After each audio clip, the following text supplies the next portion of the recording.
Mheshimiwa Rais Kagame na yeye haongee nanyi waandishi wa habari. Mheshimiwa Rais, karibu sana.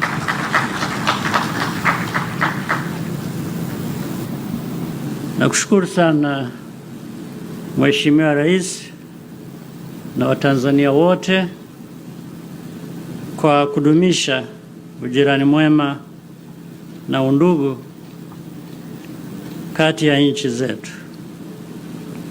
Tanzania ni kiungo muhimu si tu kwa Rwanda, lakini kwa majirani wengine pia. Bandari ya Dar es Salaam ni mfano moja tu wa maeneo mengi ya kiuchumi muhimu sana kwa nchi zetu. Mheshimiwa Rais, tunalo jukumu kwa niaba ya wananchi wetu kuhakikisha tunaendeleza na kuimarisha ushirikiano kati ya nchi zetu na Jumuiya ya Afrika Mashariki kwa ujumla. Tanzania is indeed a key partner for Rwanda. Over the years,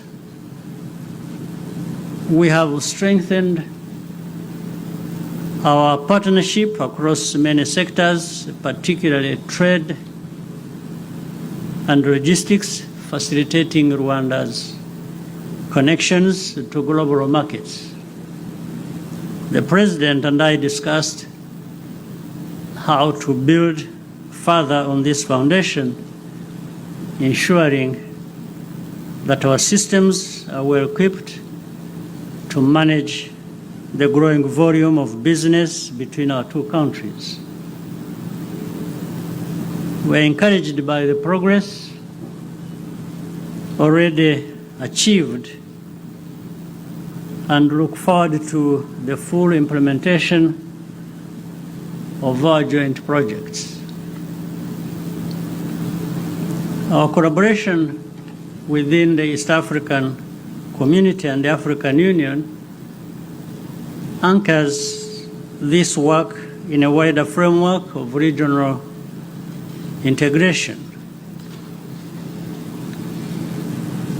At this time of geopolitical uncertainty,